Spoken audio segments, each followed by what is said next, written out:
Assalamualaikum warahmatullahi wabarakatuh.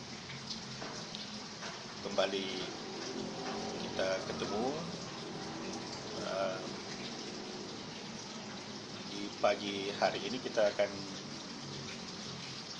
berbicara sedikit tentang satu berita yang beberapa hari yang lalu sempat menjadi bahan perbincangan, yaitu tentang keputusan atau permintaan atau surat yang ditulis oleh salah seorang gubernur yang meminta kepada Kementerian Komunikasi dan Informasi untuk menghapus salah satu aplikasi kitab suci yang terdapat di salah satu penyedia layanan. Surat gubernur ini sempat menjadi bahan perbincangan, menimbulkan pro dan kontra, yang menunjukkan bahwa sebahagian masyarakat kita itu masih ada perasaan takut, ada perasaan khawatir terhadap kegiatan atau aktivitas dari agama lain. Tentu saja sebagai seorang muslim kita ingin melihat ini dari beberapa sisi atau dari beberapa aspek. Yang pertama adalah bahwa kalau kita melihat dari posisi Allah Subhanahu wa taala, kita akan mengetahui dalam Al-Qur'an terutama bahwa yang menentukan keimanan seseorang itu adalah Allah Subhanahu wa taala. Jadi dia yang menentukan siapa yang dia kehendaki untuk beriman dan siapa yang dia kehendaki untuk tidak beriman kepadanya. Atau dalam ungkapan yang lain, Allah yang menentukan siapa yang dia beri hidayah dan siapa yang tidak dia beri hidayah. Allahu yahdi man yasha'u ila siratil mustaqim. Dan Allah yahdi, memberi petunjuk, memberi hidayah, man yasha', siapa yang dia kehendaki. Jadi Allah memberi petunjuk hidayah kepada siapa yang dia kehendaki. Allahu yahdi man yasha'u ila siratin mustaqim, kepada jalan yang benar atau jalan yang lurus. Sehingga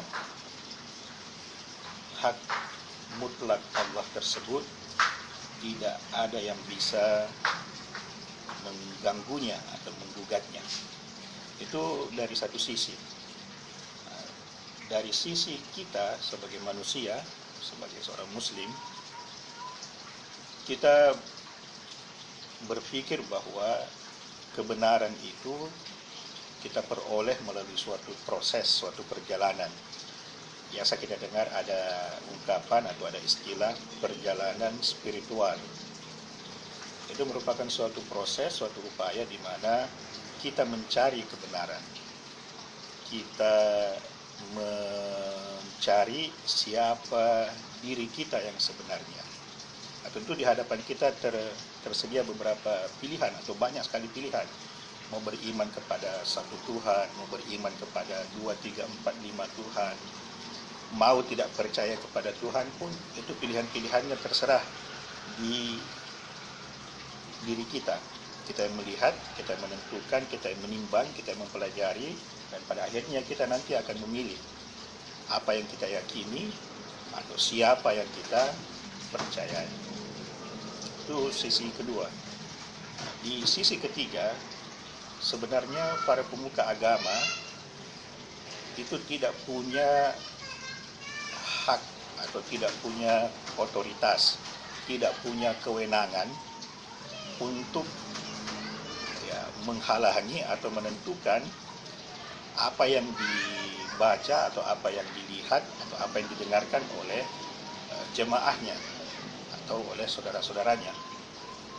Karena sekali lagi, pemuka-pemuka agama itu tugasnya dalam tanda petik adalah menyiarkan atau menyampaikan kebenaran, bukan memaksakan suatu kebenaran kepada orang lain.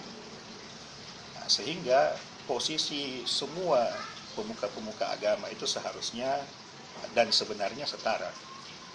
Semua pemuka agama tidak punya hak, tidak punya wewenang untuk memaksakan orang lain, memaksakan keyakinannya, memaksakan pemikirannya, interpretasinya kepada orang lain.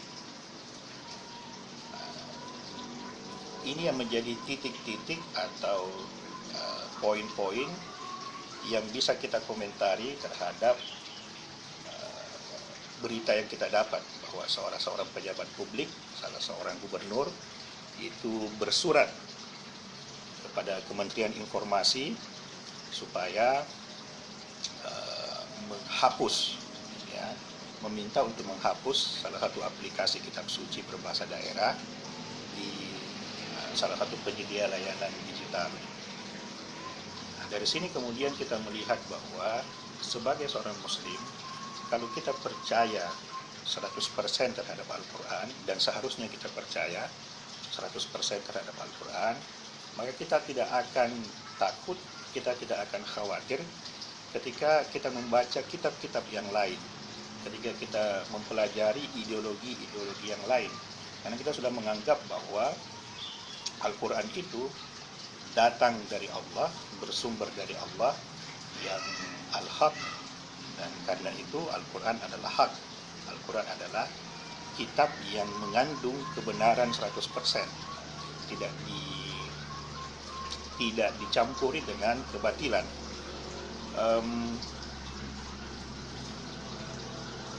Seharusnya sih pemuka agama Islam, mungkin yang disebut para ustadz, para ulama, itu juga menyadari hal ini.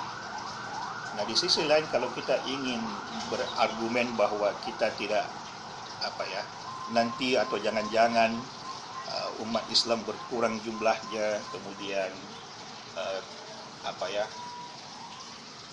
siaran agama lain itu lebih menarik dan seterusnya,